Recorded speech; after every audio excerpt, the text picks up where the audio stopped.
Yo, welcome back to the SHU Program. Marv, Jay, what's up, fellas? What's going on? What's going on? Back again. What's happening? Been on a break for a minute, but we are back. Got a lot of good news to get into today. Just coming off the news of Microsoft and Bethesda's E3 conference, so we're going to talk a lot about that and go into some games and let y'all know what we're thinking about some of the different properties that are coming out. First and foremost, with Xbox and Bethesda, just want to ask both of you, how do y'all feel the conference went for Microsoft? I'll let you go, Jay, before I go. Well, no doubt, Xbox dominated. Long time coming. PlayStation had been pretty much beating.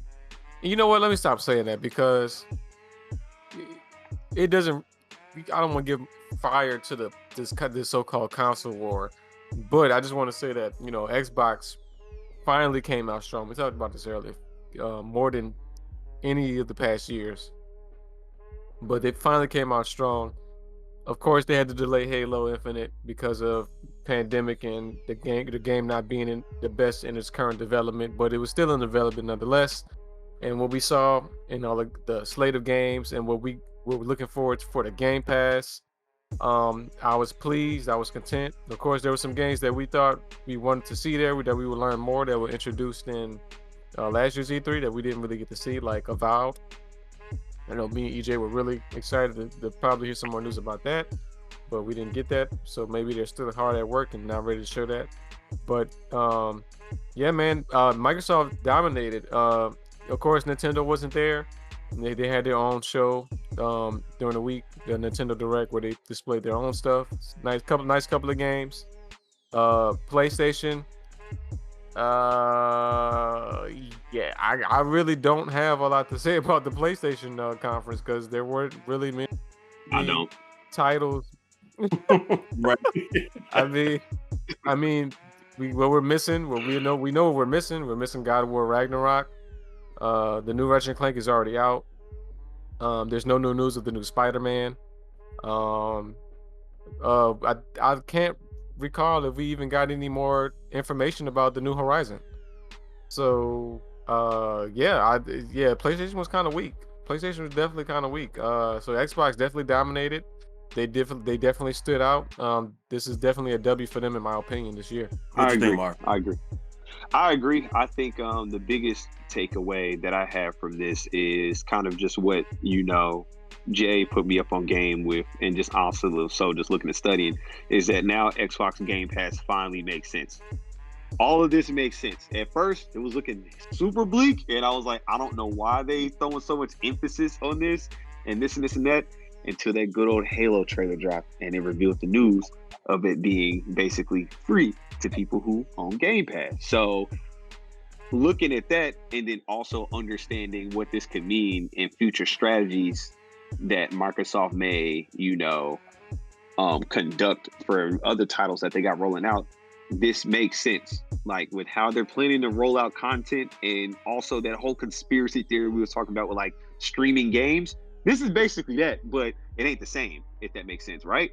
So I think Xbox did a great job. I think the whole thing about them delaying Halo Infinite and it looking terrible when it premiered last year during the pandemic, when they put out the trailer, and then also screenshots kind of show different, and the work that they put in, and them also kind of like comparing and contrast like their work, which I appreciated. So they're like, hey, this is what it looked like last year. This is what we've been working hard to make it look like this year, and kind of giving more details and just spreading it out, to show their work, which I appreciate, because a lot of studios haven't been doing that. They've just been showing us trailers, and the next minute when you get games, it's not the same. So I appreciate them on that. I think this year, the reason why Xbox won, in my opinion, is that they made the perfect mixture of displaying business moves and what they were doing with studios and trying to evolve just gaming in general, and then also with titles and what they have coming up, which I think is what we're owed. Because I mean, we literally just went an entire year being in the house with nothing, which is crazy, because you would think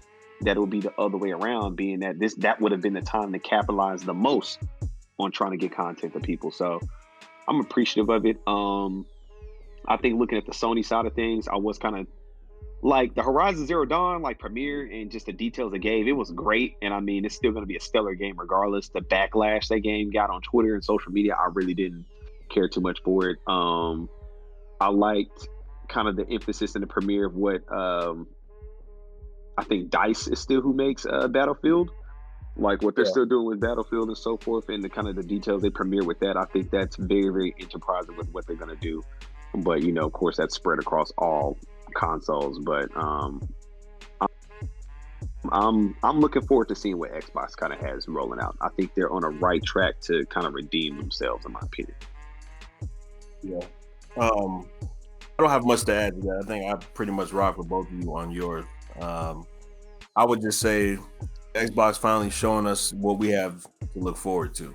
It's been a long time coming, and definitely as we've heard Cam and Marvin speak about in the past, there really hasn't been a reason to get Series X, and now the games that they're coming out with at the end of the third and fourth quarter of this year, moving into the beginning of next year and end of next year, it's looking good, fellas. So I'm excited, and I think there's definitely some brighter days on the horizon for Xbox going forward. So, and I would like to add this too, EJ. Just doubling up what Marv said about the Game Pass and pretty much, seeing what they're trying to do now. We spoke about this before on a previous podcast, but everybody, if you didn't understand, if you will understand now, but this console thing, this physical console thing, Microsoft is trying to lead the way to really bringing their games and their platform to strictly software. There's gonna come a day where we're not gonna be buying $500 consoles anymore. That day is coming, and I think Microsoft is leading the way with that. They're realizing that streaming is the way to go. That's why we're seeing all different kind of streaming platforms from all of these movie and network channels, Paramount Plus, Disney Plus, BT, all this stuff. Streaming is just the future, and if you don't like it, I'm sorry. Unfortunately, that's the way it is.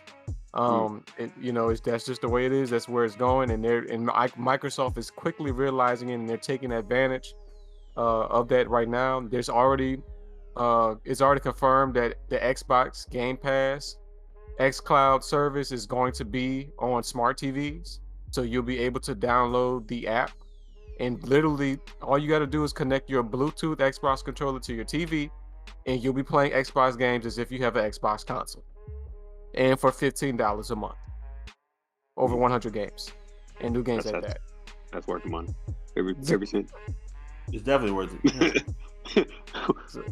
Right. So you heard it. You're hearing it here now. Just they're changing the way gaming will be played. It's going to be very interesting to see how Nintendo and PlayStation catch up and do their own versions, because we know that's going to happen. When one company leads the way in some type of digital platform, the others soon follow, because they follow the money. So xCloud is the way to go. The xCloud is the way of the future. Get ready for that, fellas. Get ready. That's all I'm saying. Right. Fire. Yes, sir. Yes, sir.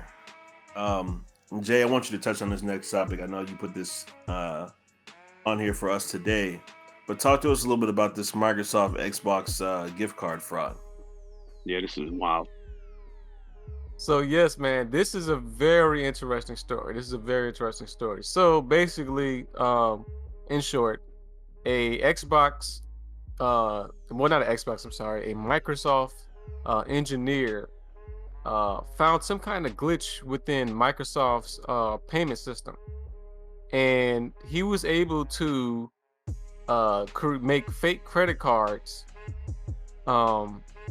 that Microsoft made, or something like that along the words or whatever, and was able to create and render out fake Xbox gift cards, like the ones you go into GameStop and get to get Microsoft points or something like that.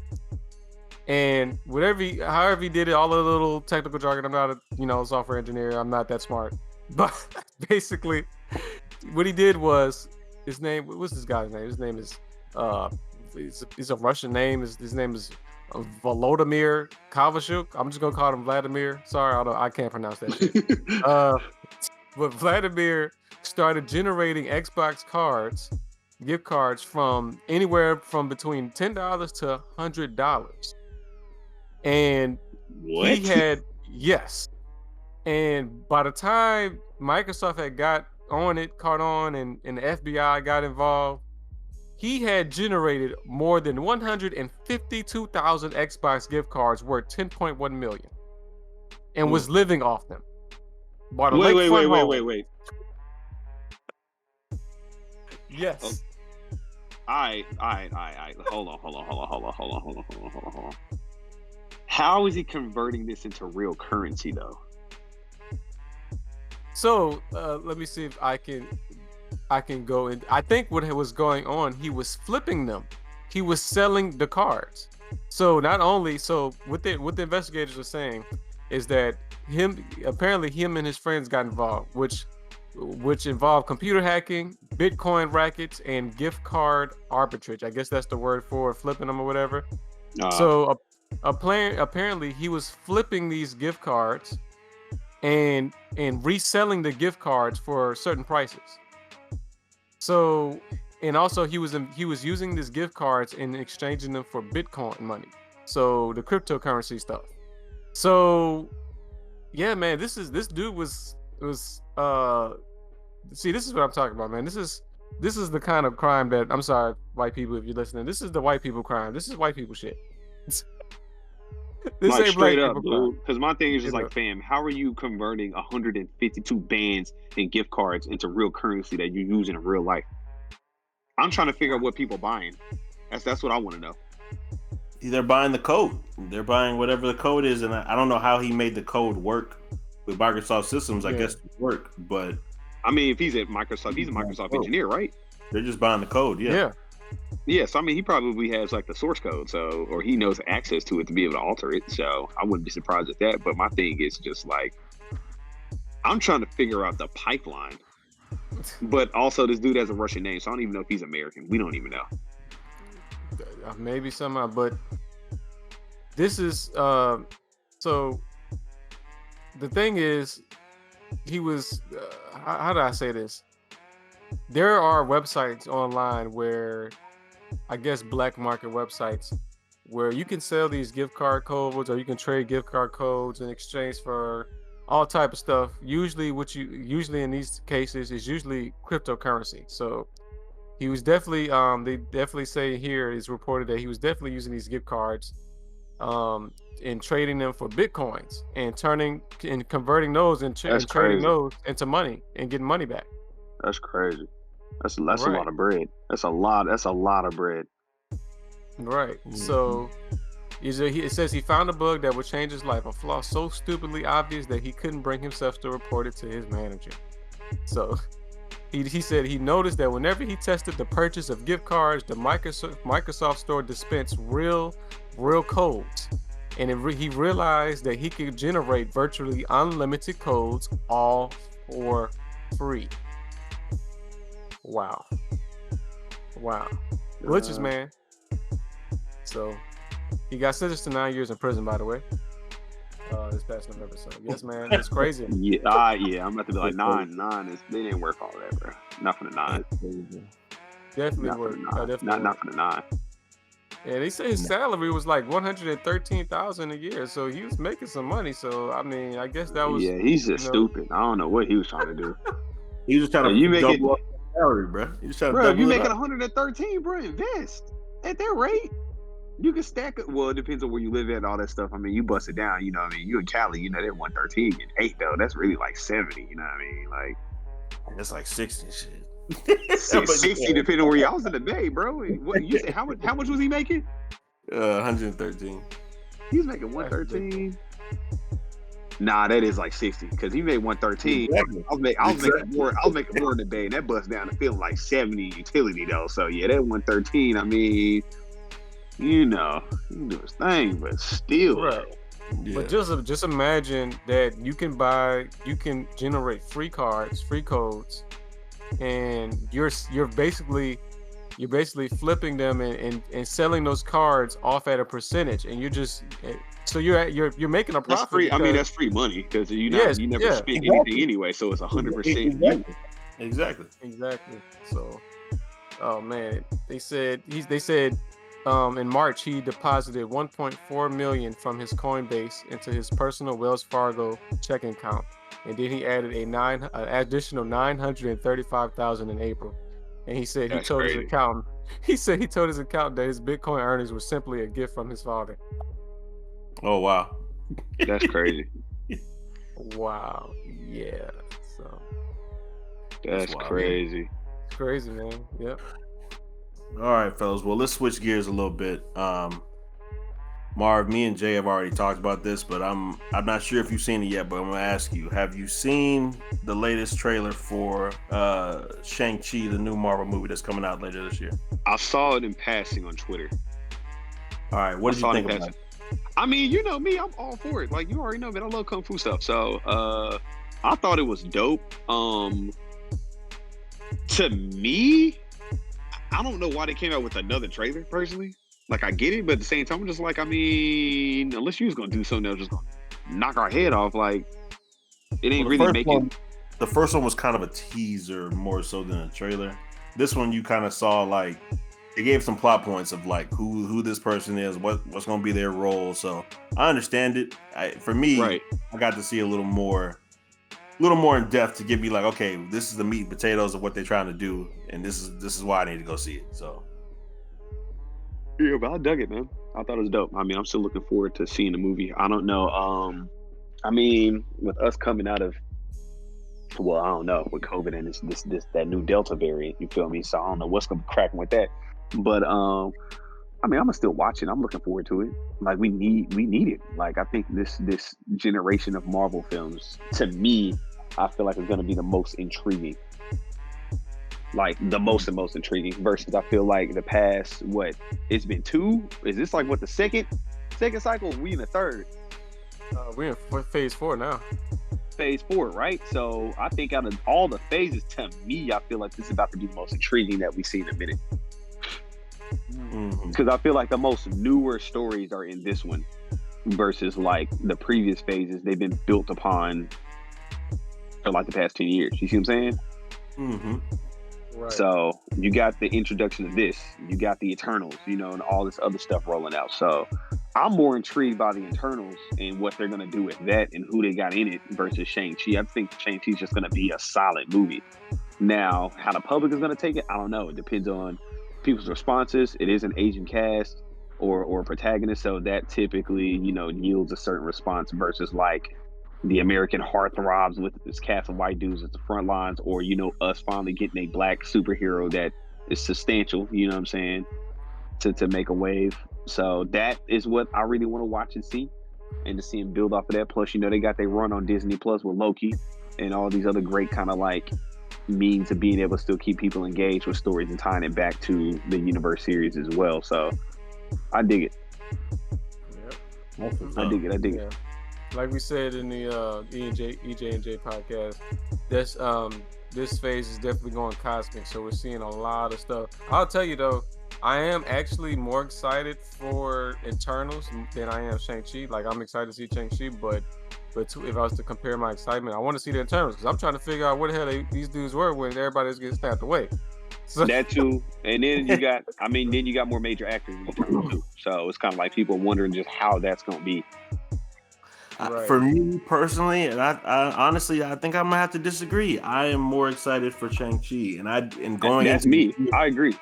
Going into this year, I would not have said that. I probably would have said Eternals, but with the teaser and the trailer that we just got, seeing, you know, Simu Lee and Awkwafina and just the direction of them actually giving us a full-on real Mandarin story.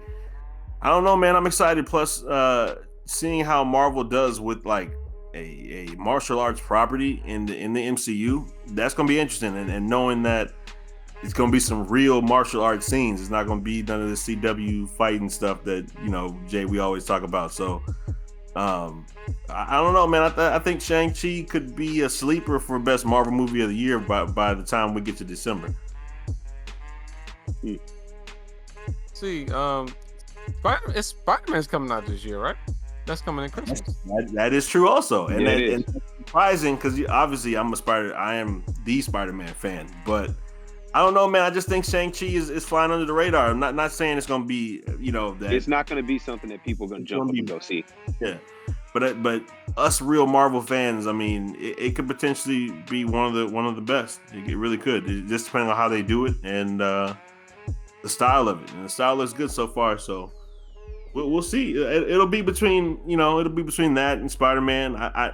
I just need to see more from Eternals, man. I really do. I get that they got an all-star cast. That's cool and all, but all-star cast does not mean great movie. We've seen that plenty of times. So, oh, of course. Yeah. So we'll see. I mean, not saying that Marvel has ever really failed or flopped on a movie, but I still need to see more. So. Same. Can't wait to see him. I mean, we got Black Widow coming out. I want to say this weekend or tonight, actually. Huh? I think. I'm not even about to engage. Oh wow! Just being honest. Like, if I watch it, it's definitely gonna be like a passive watching. It's not like, oh my god, I need to go see a strong white woman on film. Like, man. I'm just trying to figure out what's up with the story, man. That's it. Like, it's not something it's not a story I'm looking forward to, like, having to dive in, like, to be real. I'm interested. I want to see how it plays out. But the only thing is, and it comes out July 9th, by the way. I was running out this weekend, but July 9th. Yeah, man. I just want to see. I was kind of, how should I say it? I was kind of disappointed that it didn't take place. I thought it was taking place like after Infinity War, between the time where Thanos had did the snap, but it actually takes place right after Civil War. So it's a prequel. So I'm like, damn, like shit. Okay, that's crazy. So this movie may not really mean anything. It's probably a pointless movie, to be honest. I want to see Taskmaster, bro. Taskmaster is one of the most underrated villains in the MCU. That dude is bad. He was sick in the comics, and anytime we've seen him on any Marvel animated show, he's been fire. So I want to see the adaptation that they do to bring him to the big screen. We'll see. Yeah, I'm kind of worried, but I've been excited to see it. I was ready to see it before the pandemic came in, so I guess July night. I'm probably going to the theaters to see that, actually. So we'll see. Yep. Let's get into some of the biggest news. I'd say probably the biggest news of the Microsoft conference, and that is Halo Infinite and multiplayer reveal. I must say, the wait did a great service to the property, because it looks phenomenal, gentlemen. Yep. It looks great, and I think they did a good thing pushing it back to what they did, because it was a little suspect at first. It was looking like Halo 3 at first, so I'm happy to push it back. I'm happy they're doing what they're doing, because it looks awesome. The multiplayer, I watched the in-depth walkthrough they did with that, and just seeing the different things that they're going to do for this, and just how they're going to do it, and staying true to that Halo feel and the Halo style. So I'm excited. What did y'all think? Marv, did you get a chance? I know you didn't watch it live when we watched it, but when you got a chance to look at everything, how do you feel about it? It was fire. It was hard. I liked everything about it. I think this is the cleanest Halo gameplay I've seen since Halo, 3, I think, was like the last fire Halo, because the one before this one was terrible. That was, Halo 5 Guardians was the weak one, but Halo 4 was We played Guardians, and we beat that game in 3.5 hours. Yeah, it was trash. Guardians was ass. Like, nah, it was ass. The Halo before that was okay. 3 was lit. Like, where I just feel like it was like that was what Halo was known for. I feel like they're getting back to their roots, but at the same time, like, adding new elements. So I dig it, man. And it looks like phenomenal graphics wise. So I'm cool. I like it. I dig it a lot. They're bringing back and mixing weapon types. So it's creating some interest versus like, it just being super plain and boring and like very linear, because that's how Halo used to be. Now I'm very interested to seeing how they're going to be doing like the grind system and EXP and stuff like that, because Halo 5 was terrible, dude. Like, basically, they forced you to buy everything because you leveled up so slow. So it's going to be interesting, especially since they're doing free for play. So it's kind of just like, okay, they're going to try to get this money from somewhere. So I'm really trying to figure out where they're going to try to grab it from, because that's going to make a difference in how everything else functions as well. So I liked it overall. I'm excited to get my hands on it and at least just get straight to multiplayer. Like, I know I'm real campaign centric on a lot of games. I really don't care about the campaign in this whatsoever. Honestly, just give me straight to multiplayer. I love the campaign. I just hope the Halo 5 Guardians kind of dropped the ball with the campaign, because really my biggest issue with Halo 5 Guardians is that they had a lot of promotional material leading up to the reveal of the game, story-wise, and trying to get everybody exciting. And the game did not reflect that promotional material. We actually got a different story than what they were advertising. So when the game was finally played, I was like, wait, what? This makes no sense. So I had a bunch of issues with the story. But I will say, like you said, you were worrying about figuring out how they're going to make their money. Well, they will have a battle pass.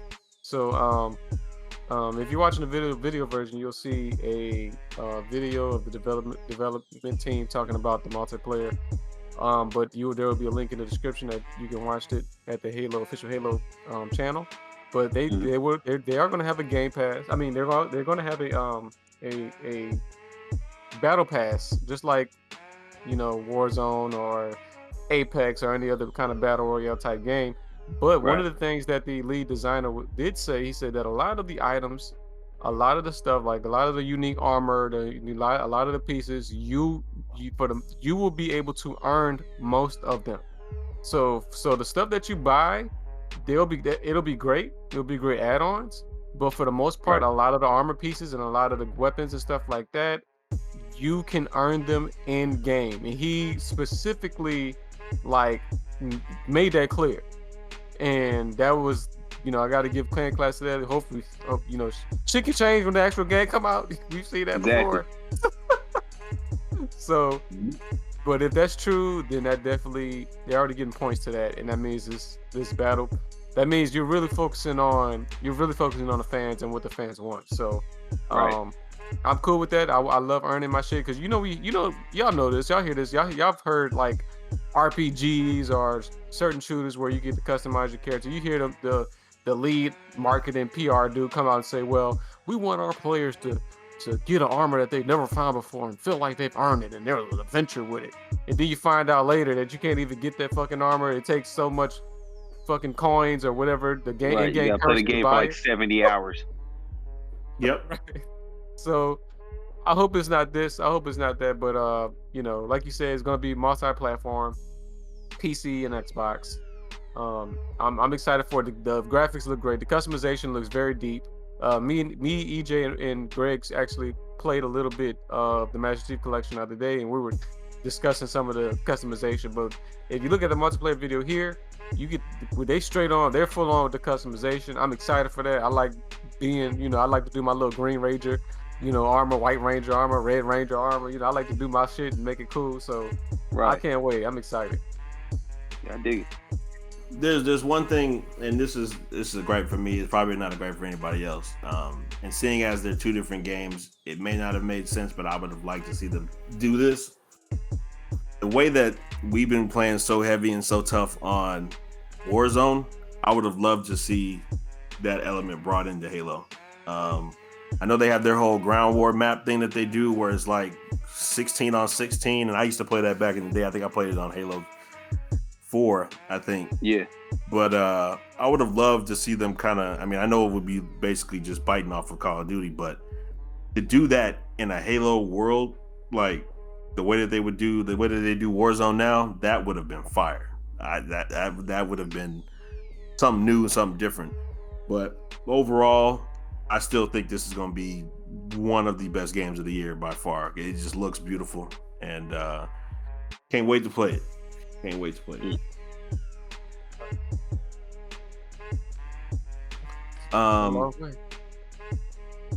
Next topic, Marv. I'm gonna let you run with this. Me and Jay have had our discussion, but I know you sent it to us, and I had sent it to Greg earlier during the day. But GTA 6, man, it looks like we're gonna be waiting another decade. Ooh, we gonna be 35 playing Grand Theft Auto. Bro, that's what I'm saying, man. But for everyone who didn't get a chance to hear the news, it looks like GTA 6 will not be releasing until 2025. Marvin, what are your thoughts?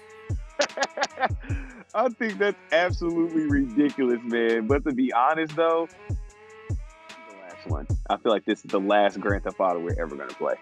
Like, dead serious. I don't think after this one, I don't think they're gonna make another one. I think the end of Grand Theft Auto as a franchise comes to 6. I think that's It'll be the last one because the next one won't come out till 2045. That's why it'll be the last. It's gonna be the last one. It's gonna be the last one because I really think they're trying to possibly look at new IP and to keep it pushing. But as anybody knows who's been a player of Grand Theft Auto, a lot of people who listen to us, they don't. I mean, Grand Theft Auto's been around our entire lives. You know what I'm saying? Like the real franchise. And to be real, I played every single Grand Theft Auto from day 1 to GTA 2 to 3 to Vice City, all the ones that came out on PSP, everything. I played every single one of them. I've laid hands on them, right? So the development, I don't think people understand how long it takes to make a Grand Theft Auto.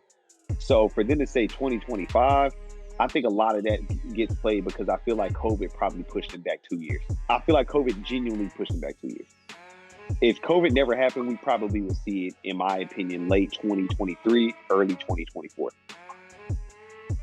But I'm intrigued to see what they do. Apparently, like, they've hired or it's been said and rumored that they've been hiring like upon the thousands of voice actors to try to figure this stuff out. People do pedestrian models. Like, it's a very, very immersed details about the game. But I don't know. This is going to be very interesting, man. I don't know what they're going to do with this one. I genuinely do not know. I don't know where they're going to go for a story. I don't know what they're going to do to improve upon what they didn't do in Grand Theft Auto 5, because Grand Theft Auto 5 has been out for so long. So it's kind of like, what are they going to add? Like, how are they going to make the game different, you know, from a playability standpoint? Like, I don't know. I genuinely don't know what they can do with Grand Theft Auto, bro. Like, well, I'm floored. A lot of people were saying, like, bro, they might as well just, like, basically just go straight into Red Dead Redemption, like, 3. And, like another one. And then just figure this one out later. And I'm just like, nah. People want another Grand Theft Auto. So, it's, I don't know. It's going to be real intriguing to see what they're going to do, man. Well, as I told Jay, they waiting so long, basically almost 15 years for this next game. This better be the first game ever where I can go in every single building on the map, every floor, every building. I want to be able to. I mean, you making us wait this long. We've been playing the same game for a decade and a half now. I want to do everything there is to do. I want to be able to see real-time sunsets, real-time sunrise. I want all that. I want everything. This game better be. It needs to be like the best game of the current decade when it comes out. This is basically gonna be like a life simulator, and that would be terrifying. To be honest. I mean, hey, we better get something. That's all I'm gonna say. We better get something. Yeah, I don't know. I'm very, very intrigued to see what they're gonna do with this story wise and everything, man. Because it's a lot, man. I mean, we've seen it's been a long time coming, man. Mm-hmm. I know one thing though. They better have online polish though. I know that for a fact. They better roll out day one. Day one needs to be ready to go. I don't want to hear, oh, we're going to have out this next property in the next 3 to 6 months. No. I need the full online experience. Day one. We need to have content where we can be playing online for at least a good 6 months to a year without having to put out any more content. I'm not doing none of that. We're going to wait a year before we start giving y'all the real stuff. No. Or the heist will come on the next console. Nah, no, like this needs to come day one. Yeah, so I'm with you on that, 100%. They're gonna have to do something like crazy though. I honestly just don't know. They have to like make an online mode like zombie mode or something like that, bro. Like it have to be something like really, really off kilter, straight up. It's gonna have to be crazy. We don't want it to be a disappointment. You waited for so long. That's all I'm saying. Story better be phenomenal too, and not short. I know a lot of people shortchanging story modes nowadays with games, and it's like, oh, I'm gonna go straight to multiplayer because that's what everyone cares about. I'm like, nah, unless y'all make a game that can be truly intertwined, where the multiplayer and the story mode can go hand in hand, that would be crazy. But we've seen that's pretty much been flop on everything. Cough Red Dead. But I don't know. I'm genuinely would be very intrigued to see what they're gonna do with this one. I don't know who the voice actors would be. I don't know what the stories would be. None of that. Mm-hmm. I made the joke to EJ that I said I better be able to get in the car, pick up a prostitute, and you know how they have the animation when y'all taking care of business, the car just moving up and down, but you see them and they just sitting there. No, I better see shit. You have all this time you making me wait. I better see straight up X-rated shit. So they ain't gonna do that though. They're gonna end up getting banned. They're gonna take that away so fast. We're going to the strip club about real lap dancing. I saw somebody say on Twitter the other day, they said, man, nigga, I better be able to smell the strip club through the controller. The way y'all making me wait, bro. He said, hey, man, I ought to be able, he said, we out here smoking. He said, I better be able to smell the weed coming in my room. I don't even smoke coming off the sticks. That's hilarious. That's going to be Rockstar might as well hang it. But the thing is that's going to be is that I don't know what they're going to do because they're trying to make another billion. Of course. They were trying to make another billion. And I don't know how they're going to do that. Well, whatever they do, they're going to make sure they charge us for multiplayer like they've been doing on this one. People like Greg will continue to support. So as long as they get Gregs around that will buy these $50, $100 shark cards, they'll be all right. Yeah, it's a big no for me, dog. They will be all right. I will say that they need to change the system to where everything costs $1 million online, and it takes you 2 months to make $1 million. They need to change that. That was a bunch. Yeah, they got to get more activities. They have to balance out the currency. Like, you know, it's crazy when they have to drop the prices. I remember I was like, bro, we hella broke on here, bro. Like, you used to make $30,000. Take us a week to make that much. We would be like, dang, dude, we super broke, and then guns be like $1,000. I'm like, bro, what? Exactly. The grind was definitely real. Definitely real. Yep. Super real. But yeah, man. So that's gonna be. We'll see what that's about, and we'll keep the community updated with info on that. Moving from a game that's been out for a long time to a new IP. I know, Jay, we've talked about this before, especially being fans of Fallout and the Fallout series and Fallout 4. Starfield had its first reveal at E3. Basically a 35-50 second trailer showing just the graphics and how it's supposed to look, and apparently that's supposed to be all in-game engine footage. That's not just something that they cook up for the trailer. So Jay, what are your thoughts immediately seeing that, and how do you feel about where they're going to take it, even though we didn't get a whole lot of information basically? Well, I think that's the main issue, right? What you just said is we didn't get a whole lot of information. This, while it was an exciting little trailer, it was exciting, and they seemed to still be at work on a game. I'm confused on how far they are into development, because a lot of that, for them not to even show a lick of gameplay, and it all just be like some CGI trailer. I don't know. It's just maybe they're still in the middle. Maybe still in the middle of the development. So I mean, that doesn't sound good to me, because that means we're going to be waiting a long time. I don't even think we have a release date for this. I think so. I'm assuming it's going to come out Christmas 2022. We did get a release date. Keep going, but let me. I'm gonna get it for you. I'm gonna get it for you. Yeah. But so far, man, I would have loved to hear some of the game, even if it was just explaining what we'll be doing in the game. I would have appreciated that. Like, I think Bethesda could have told us a little bit more about the story, what the gameplay is like, even if they couldn't show us gameplay, just something to expect a little bit about the story. I don't think that would have hurt telling us that, but I understand they just kind of probably want to play their cards right, just reveal stuff at a later time. And just E3 just wasn't the stage to do that, and I understand that, but it's just for a game that we don't know pretty much anything about besides it's their first spacefaring game. I would have loved to have a little bit more information. So we're still in a little bit of dark, but so right now there's just a lot of assumptions and a lot of theories. Here's the things that I want to do. I'm gonna tell you this. This is what I'm looking forward to. I could be wrong. This may not happen. I want to be able to control my ship. I want to be able to have my own ship. I want to be able to recruit people like you do in Fallout, like you recruit your friends or whatever, and you put them in, you put them in your ship. I want a real like almost Star Trek vibe. There were some shots in there. Was not in that way, but I'm talking about. I know. Yeah. I want to have my own crew. That's what I'm saying. Like, there was some parts in the video where you see the ship landing on some planet or the moon or whatever it was. So look, I don't know. It was kind of implying to me, that you control the ship some sort out. Because like in Mass Effect, we all love Mass Effect here, and whenever you click to a planet that you want to travel to, it usually does a little cutscene.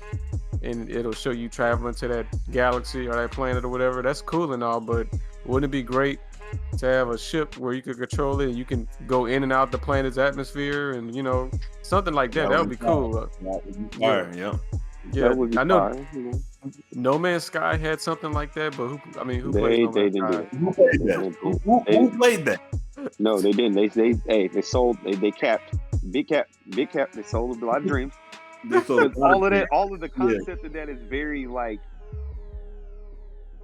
it's a very like lofty goal to do, like from a programming and engine point of view, man. Like that's a lot to ask. Like I don't think like consumers realize like what these game engines are capable of versus like what it would take to make that happen. And I think we got a picture, a taste of that with Cyberpunk. A lot of lofty ideas, but when it came down to execution, it ain't really worked that great. Because it's a lot of stuff you gotta fix to make sure that it doesn't break. And it's like the whole concept of like what Jay was saying, like, hey, I want to be able to land my ship and break an atmosphere.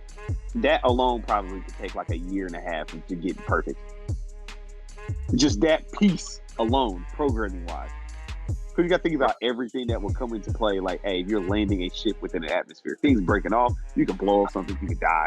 Like, it's like how like very like comical do you want to make it be, or arcadish versus like realistic, So, right. But all this development time, man, they better be doing something innovative. That's that's basically the gist of my point. It's just I want to see some innovation. We haven't seen, like, of course we want new games. We always talk about wanting new games, but I want to see new games where we're actually doing something that we've never done before. I want to play a game where it's truly a different experience, unique experience. So if it's just another Fallout in space, I mean, it'll probably still be good, but will it be innovative? You know what I'm saying? Yeah. Right. So. But yeah, and by the way, that game will drop on November 11th of next year. Same thing. December, November. You probably get delayed to December. Yeah, probably. More than likely. Yeah. Right. But yeah. Guess we'll see, man. What's your thoughts, PJ? I mean, I'm a crazy huge fan of the Fallout series. I think Fallout 4 is one of my favorite games that I've ever played. Marv, I bought it when we stayed over in Grapevine. Yeah. That game, I've never in my life put so many hours into a game. Never in my life. It had story, it had action. You know me, Jay, I'm really big on stories in games. Like, that's why I love campaigns so much. Like, if you can give me a good story, and especially the way that Fallout does and the way that they give you, like, I don't know, they just make you feel like immersed into the world. And like you said, you get to recruit people to join you. And so kind of like taking off your idea, if Starfield is like that, where you're in space and you get to recruit people to become part of your team. And you basically set out on expeditions to do stuff at different planets, you know, and not understanding exactly what they're going to do or how they're going to tell that story. But if it's in that same vein of a Fallout 4, I'll be very happy with the game. But I do think you are definitely correct when you say there needs to be a new element, something new to the game, to where it gives you the feel of Fallout, but it separates itself from it at the same time. That's something brand new. So I'm on board, like I said, and from what I've heard them talk about before we saw anything about the game, they're saying that it's really in line with Fallout. So I'm down for that. I think that'll be cool.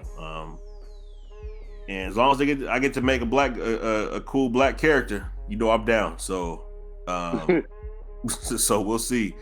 If it's in the same vein as Fallout, you're not gonna get a chance to see the character all the time. So that's cool. But yeah, man, it's from when they first announced it, I'm all about space games, sci-fi games like that. So I'm 100% in. I'm just hoping.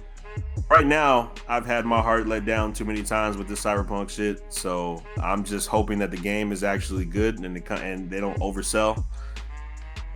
So I'm good, man. I am good.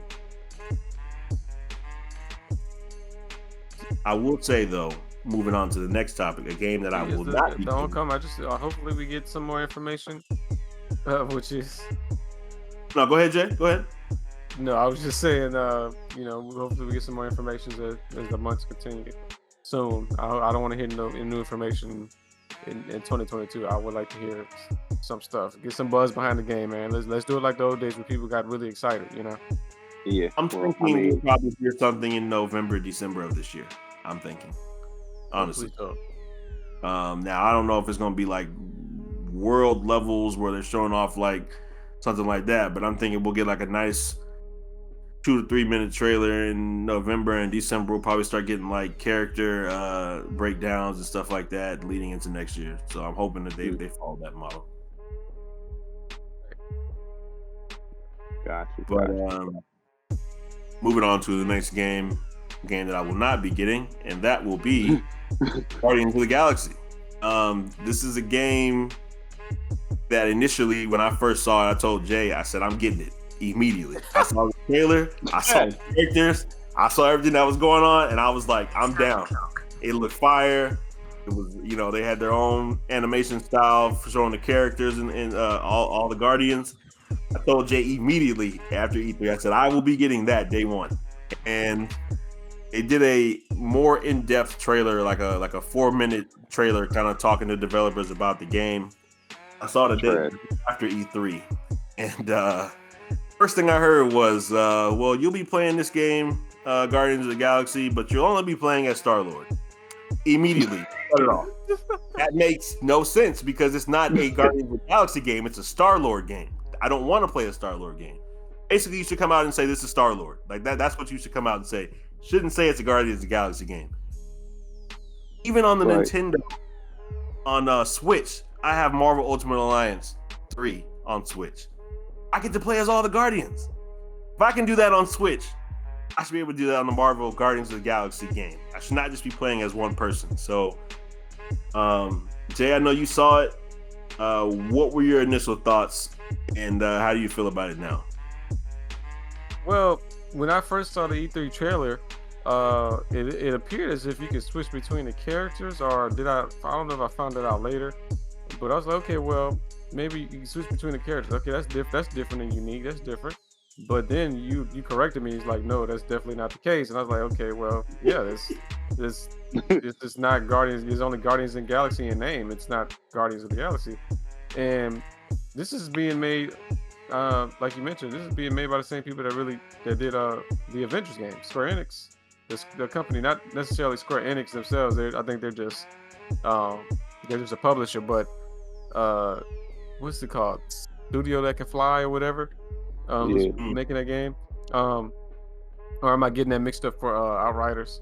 But yeah, the Avengers game just didn't the Avengers game, you could play with multiple characters. I mean, well, it was a single player experience, but at least every game every like part of the mission you could switch. You switch characters, and experience the different gameplay between them all. But this is not the way. This is not the way you do it. If you're gonna coming off the whole backlash of Avengers, this is definitely not.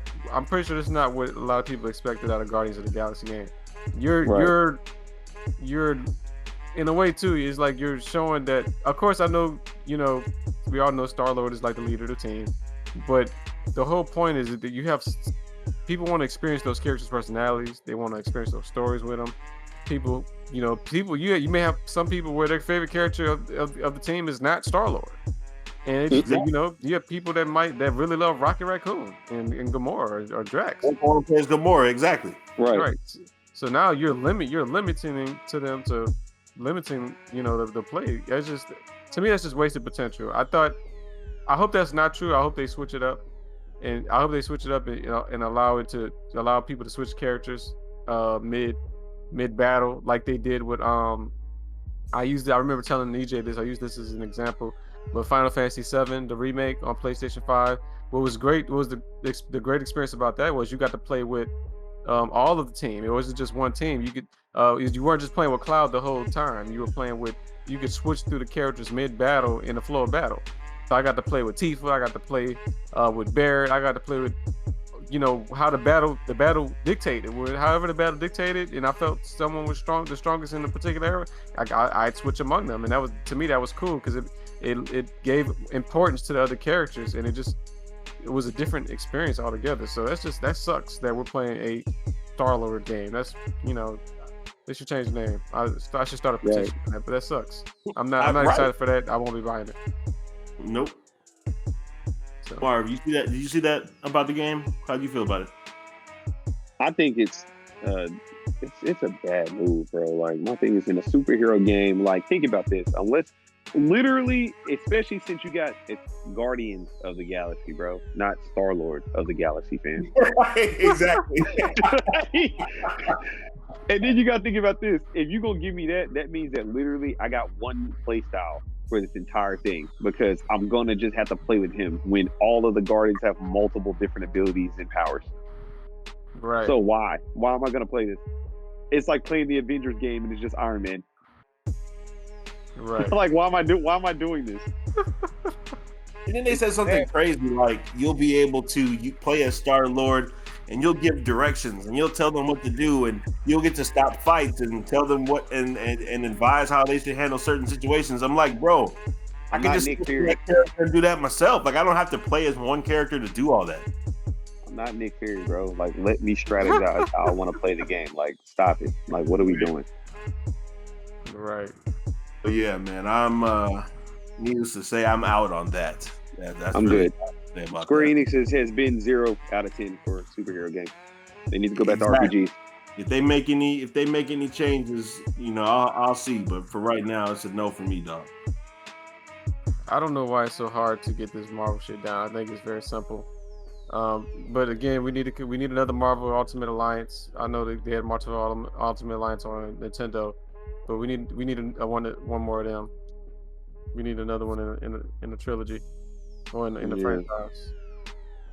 So yeah, that's the only Marvel franchise I've actually seen it done right was Ultimate Alliance. Amen. Yeah, that and the arcade game from back in the day from Chuck E. Cheese, where you're the expert. That's it. Straight up. Beat them up. Yep. Word. I'm just like, man, y'all got so many opportunities to get this right, and y'all still don't do it right. Who advised them to do that? This is my question. I don't know. I really don't. Whoever made Dynasty Warriors needs to just make the Marvel games, bro. Straight up. Oh, honestly, bro, that's like that new game getting ready to come out. We're getting a Suicide Squad game next year, right? And if they tell us you'll be playing as Harley Quinn and only Harley Quinn, that's not a Suicide Squad game. It's a Harley Quinn game. Harley Quinn game. Right. Like, hey, matter of fact, cut that out. Might as well just make that an Arkham Asylum expansion. Stop playing with me, bro. Like, what are we doing? Exactly. Cut that out. Exactly. So I'm just like, I don't know who y'all advised y'all. Were y'all talking to like who are you talking to? Because I just don't understand who thought that was a great idea to make that the plot of the game. Oh, let's just play as Star-Lord only. Right. It's a bad move. Very bad move. Yep. Moving on, we're gonna talk about Nintendo for a sec. Jay, you know we're ultimate fans of this, bro. Pokemon got another game coming out called Unite, man. What'd you think about that one? It looks really good. And to be honest, I need more games on my Nintendo Switch. But it looks really good. I will say that it is a, how should I say this? It's a different game than you expect, EJ. It's actually a MOBA, I believe. In MOBAs, I don't know if you're aware of MOBAs. I don't know if you are, Marv, but they're more like the you send characters to certain. You got to take over towers and stuff like that. You ever heard of Smite or League of Legends? It's that type of game. Yep. With Pokemon. My brother, he's a big MOBA fan. He plays Smite. I know that's very popular. It's an esports league now. That's how popular it is. People are making like serious money playing in these games, and so they're doing the same thing with Pokemon now. I'm not really into MOBAs like that. It seems the whole concept is not that interesting to me. But the Pokemon trailer, from what we saw, okay, I'll join it that way. Something a little bit silly and not too serious. I'm fine with that. And so I'm sold. And it's a handheld too. So I think that's great. I think it's a perfect match for it. I'm willing to try it out. I'm willing to play it. It's a more strategic Pokemon game. I know the regular Pokemon RPG is supposed to be strategic too, but this one is more like, okay, I gotta play my cards right. So I'm into it. I'm excited. Yeah, I mean, I think I fall in the same vein as you. I'm not really big into MOBAs like that, but I'll give it a chance just because it's Pokemon to see how they adapted to that play style. I think I'm more excited for the Legends of Arceus that's coming out next year. For that game, but we'll see what Unite is. We'll see how it is. And I'll give it a chance. Yeah, I'll give it a chance. And isn't the Pokemon Diamond and Pearl remakes coming out this month, huh? Or is it December? I think it's I feel like it's what EJ just named soon. Because I think me and Greg had a pre-order on it, and they're not shipping it until like December 5th or something like that. Well, then that's close. Then that's December. So you'll have the remakes in December, and then you'll have Pokemon Arceus that comes out in January. Mm-hmm. So that's open world. So I'm really excited to see how that is. So right. Well, all right, Marvin. I don't know if you are into Pokemon like me and Jay have been, but I played I ain't played in a minute, but I mean it's cool. Like the gameplay, I'll say this last Pokemon game was kind of crazy. I was like, yo, I ain't really feel like y'all just chilling. The next scene, like this large mammoth just starts running after me. That was pretty terrifying. But it's hard though. I fool with it. I'm a Breath of the Wild, like when it comes to Switch for dang. I still like more than any person. Have you played? So you played Breath of the Wild? You beat it? I beat Breath of the Wild, yeah. Okay. I played when I was in Cali. Okay. Ooh, I got, like DJ said, I gotta cop that too, especially that they announced the trailer. It's really good. It's really good. I would put that up there with. I think Breath of the Wild, in my personal opinion, is probably like top. It's got to be like top 3 Zeldas of all time. I bet. That's what's up. It's not number 1 for me, but it's top 3. Yeah. For certain. With just the story, the play style, and just kind of like everything they bring to the game. Because like it's the first like semi-open world like Zelda. You know what I'm saying? Yeah. Like it's pretty hard. When the new one comes out, so because I got to play that one before the new one comes out, so that'll keep me busy for a minute. So that'll work. It'll make you mad though. I'll give you that. That's what I heard. That's what I heard. You'll get pissed way more than not. That's what I heard. Especially when we start getting to the towers. We got to fight Guardians. Woo! He ain't dying. Another Dark Souls. Here we go. Yep. It's not that bad. Dark Souls like ridiculous, bro. Like, because it's like, okay, I figured out this thing sequence, and then it just ends up doing something completely different and knocking you like 50,000 feet across the screen. So, but yeah, we'll see, man. I'm excited for the future of Switch too. So, the Switch has got some great stuff going on. So, I'm down. I am down. I think our last big subject, I know Jay, you really wanted to touch on this, is Game Pass versus the quote unquote PlayStation Now. I, like me and Marvin were saying earlier, I haven't really heard anything as far as like conversation or debate, because in my opinion, Game Pass is what's smoking right now. Like there ain't nothing else out that's touching that. But big loud X. Yeah. But go ahead and Jay, let us know about that and just what the debate / discussion is. Well, so there was a big discussion during E3. There was several situations. You had the when Bethesda did their conference and showed off some of the new titles or the trailers for the games that are now going to be coming to Xbox as an exclusive. Game Pass, Microsoft also at their conference took the opportunity to market a little bit more of the Game Pass, because they're doing like a AAA title every month apparently. So there's going to be like for the next 6 months from E3, every month will be a AAA title free on the Game Pass. So they were marking that off, and that just sent the Twitter into this big big debate over which platform was better with games. So, Game Pass, everyone was, giving Microsoft their props on the Game Pass and all the games and stuff like that. And then people started trying to compare it. The Sony fanboys came out and started trying to compare it to PlayStation Now, which has more than 100 games. Because, we all know that some of the games, what Xbox does, they say, we have over 100 games that you can play on the Game Pass for $15 a month, and that includes new free games at no charge. But the argument was, well, PlayStation Now offers more than 100, almost 1,000 more games or something like that. And there was this big debate.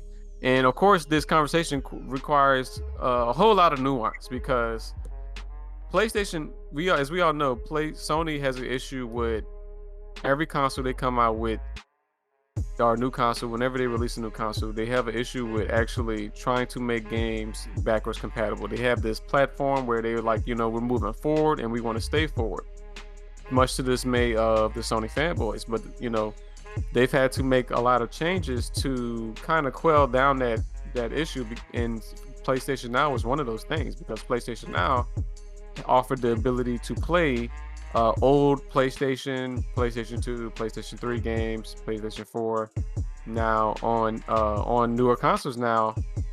So you can play a giant library. But the difference is with Xbox, while you can play Xbox games on there, Xbox has always been backwards compatible. Every console that's come out has always been backwards compatible. Yep. So while the games that they're offering you, they're just offering you plenty of games free of charge. Just games that you may have never thought to buy, may have not wanted to purchase. You $15 a month, you just have access to play in the games you want. Old gen or whatever, free of charge. So, and you get the new games that's coming out. So there's this big stupid debate on Twitter over that, and it just really stems from the whole Bethesda situation where, Bethesda now is Xbox now owns Bethesda, and you got a bunch of fanboys that are mad about that, and they just have an issue, and it's like they're just trying to stand their ground even though they've been defeated. Right. It's like, they're just this weak stance, this weak battle stance on PlayStation the games. Yes, we know you guys got God of War. You don't have Uncharted no more. We haven't heard any news about any Uncharted, so I'm just going to assume that Uncharted is done. You have Ratchet and Clank, you got Horizon, you got Spider-Man, great games. But you're just not offering this type of service to the same type of service that Xbox players are getting with the Xbox, especially when it comes to PC too. So yeah, just I don't know, man. It's a weak stance, and I just want to lead into this as well. You know, there was when that happened, another argument happened too, where the PlayStation fanboys got mad at the Bethesda boss Pete Hines, talking about, hey, this is unfair. This sucks that you're going to be exclusive to Xbox, and you're eliminating a lot of your faithful players. And he came out with a tweet and was like, look, I apologize that you guys won't be able to play it on PlayStation no more on your respective console, the one you favor. But this is a great opportunity for our company. We think we're moving in the right way. We have a great relationship with Xbox. We're working on some innovative things over here, and we felt this was the best fit. But so I understand that you guys are angry and upset, but fuck y'all, we moving forward. Right. So, but a lot of people are like, oh, and this is the narrative. Oh, Pete Hines apologizes. He apologizes. Xbox Bethesda boss apologized. No, he's not apologizing in the way that you think he's apologizing. See, the nuance again, right? No, he's apologizing because, look, I understand how you guys feel, but fuck them kids. Right. You know what I'm saying? I understand. Yes, we understand. You won't be able to play it on PlayStation no more, but it is what it is. And I don't feel sorry for people like that. I really don't. I mean, it's just like people like myself, and I'm sure others who have played Xbox for pretty much the whole generation of consoles. I've always wanted to play God of War. Never played the first one, didn't play the second one, didn't play the third one until I had to go buy PS4 Pro just to go back and play those for the new God of War came out. Like, I mean, I didn't complain about not being. I mean, I did complain, but I didn't go right at them and be like, what's up? Why can't we get this on Xbox? Same thing with Last of Us, man. I had never played Last of Us until I got a PS4. Like, I had to go out and buy the other system to do it. So if you feel that strongly about playing a game like that, go drop that cash and get you a system, man. I mean, I'm not saying that everybody has the means to do that.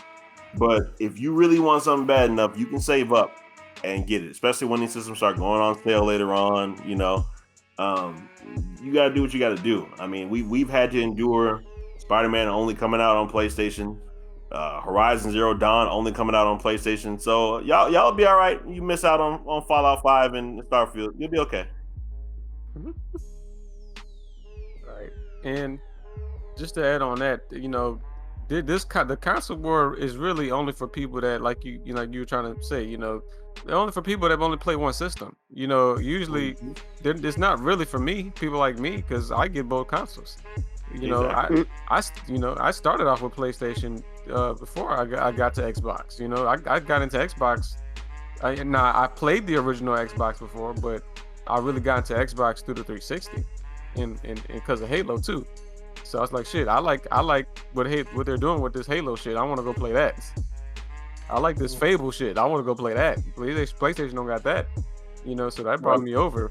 But I've always had both consoles, you know what I'm saying? So that's not really an issue for me, but I think it's a far reach when people complain about how Xbox has no games. Yes, they didn't have any games on Xbox when they launched like that because they were focusing on something different, and they kind of realized, okay, we shouldn't have done that. We need to focus on games instead of just an all-in-one system. They were basically trying to make the Roku. Right. So if now, and I always say that, I told my brother this too, because he's part of the whole Sony, PlayStation's better than Xbox. I'm like, well, it's your fault that you won't be able to play, Bethesda game. It's your fault because who was that crying about Xbox ain't got no games? Sure. And now Microsoft put that money where their mouth is. Now they got games. Console war over. Don't want to hear no more shit. Right. Exactly. Yeah.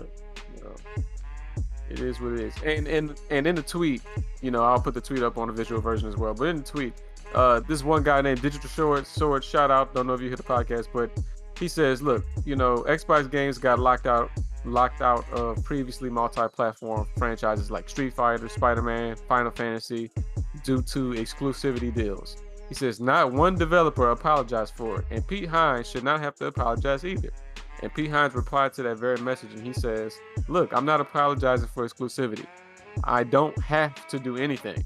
Some of our fans are upset, angry, and I'm sorry they are." He said that isn't wrong or weird. I'm just acknowledging how they feel, and that's it. That's my point. So, and IGN Marvin EJ, bro, for several days, IGN kept retweeting Xbox boss apologizes for exclusivity with Bethesda. For several days, they kept retweeting. Everybody's like, "Wait, what the hell? Why are we seeing this tweet every day?" And if you notice, and I've said this before, whenever IGN does reviews or they cover games, what do we always see them on? The main console. PS5. Yep. Right. PlayStation. Yeah. Yeah. There straight up will be games where they'll do reviews of a game that is multi-platform, which is on Xbox and PlayStation, but they'll do the review where they've reviewed the game on PlayStation 3 and PlayStation 4.